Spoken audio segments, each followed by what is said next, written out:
Cartoons. लंबू और टिंगू बहुत मूडी लोग बाड़े। इता आप सबके पता बा, लेकिन कभी कभी ई मूड के चक्कर में वो बुरा तरह फंस जाएले। अब भइल ई कि लंबू और टिंगू सुबह सुबह नाश्ता करके चौक पे घूमत रहले त किशन भाई के दुकान पे उनका भीड़ दिखाई देवेला।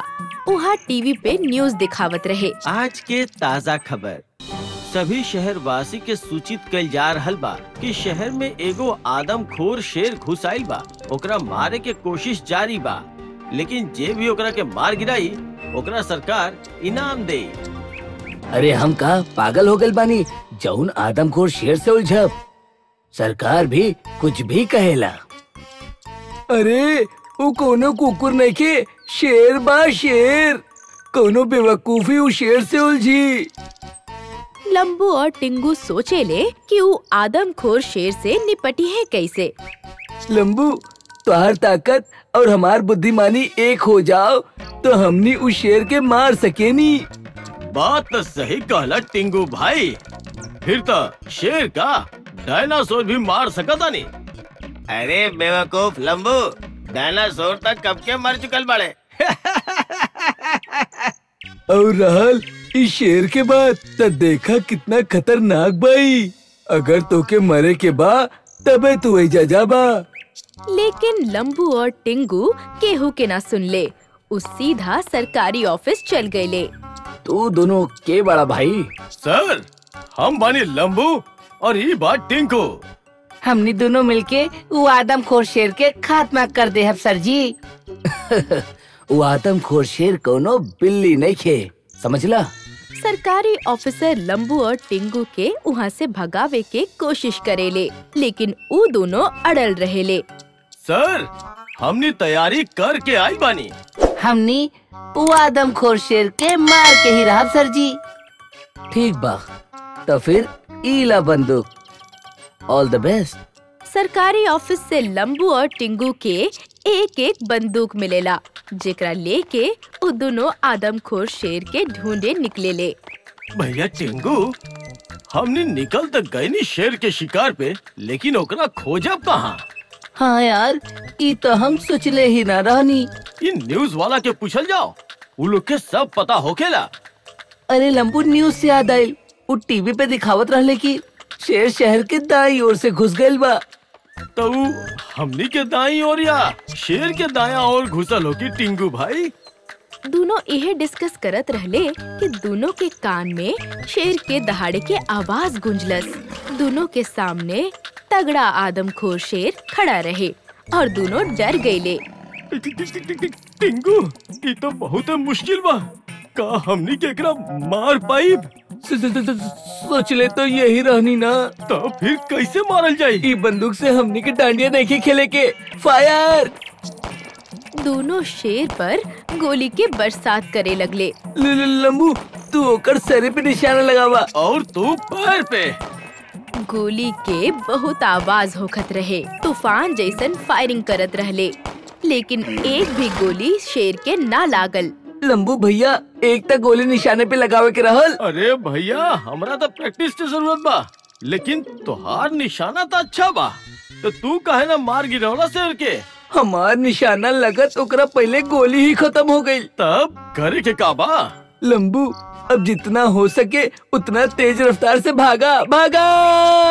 लंबू और टिंगू बंदूक उहे फेंक के भागे लगले और उनकर पीछे शेर लग गई। कहाँ जाई जाए टिंगू? बस भागत रहा लंबू। लेकिन कहवा भागल जाई? शेर हमनी के खा जाई। लंबू और टिंगू और शेर के भागम भाग चलत रहे और ई पूरा शहर देखत रहे। भागत भागत उ दोनों रुक गए। बस अब ना भागल जाई हमरा से।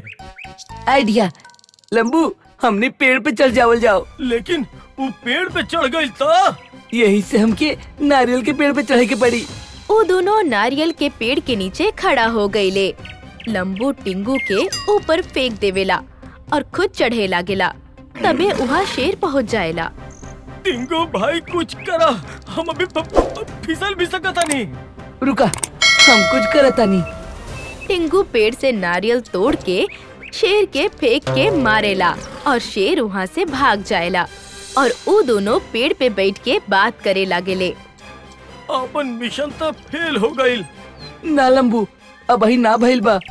हमके यही पता करे के हुई कि आखिरकार ये आदमखोर शेर जंगल से भगलस काहे। और ऊ कैसे? हमके जंगल जाए के हुई।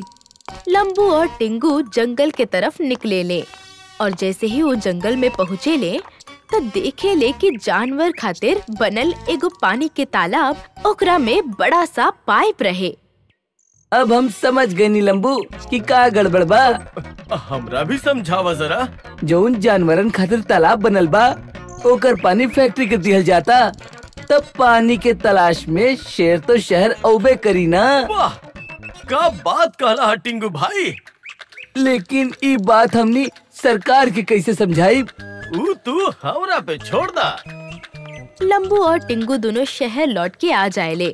दूसरे दिन सरकारी ऑफिस के सामने लंबू और टिंगू सफेद कुर्ता पहन के ढोल माइक बैनर लेके पहुँचेले और शुरू होखेला नुक्कड़ नाटक। आवा देखा शेर के कहानी, लंबू टिंगू के जुबानी। सुना सुना रे जंगल के कहानी, लंबू और टिंगू के जुबानी। अगर जंगल में जानवरन के खातिर बनायल गयल तालाब के पानी फैक्ट्री के दिहल गयल त जंगली जानवर शहर में तो घुसबे करिए ना।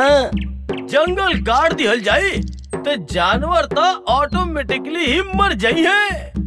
तो फिर ही आदमखोर शेर बिना पानी और जंगल के खुद ब खुद कुछ ही दिन में मर जाई हैं। इनके मारे के तो कोनो जरूरत ही नहीं है। सरकार के आपन गलती के एहसास होखेला। वो तुरंत पानी से भरल तालाब सभी जंगली जानवर खातिर बनवा देले। अब देखिए लंबू, शेर कैसे जंगल लौट जाई। हाँ, जब ओकरा जंगल मिल गई, पानी मिल गई, तो उस शहर में काहे रुकी। 2 दिन बाद सब किशन कन्हैया के दुकान में टीवी देखत रहले। वहाँ लंबू टिंगू भी मौजूद रहले। सूत्र के अनुसार पता लागल बा कि आदमखोर शेर अब जंगल लौट गइल बा। अब ओकरा से केहू के कोनो खतरा नहीं खे। हम तो कहत रहनी ना कि लंबू और टिंगू की जोड़ी शेर के जंगल में भगा ही दे। हमहू तो कहले रहनी कि उनके दिमाग के आगे शेर का डायनासोर भी न टिक सकेला।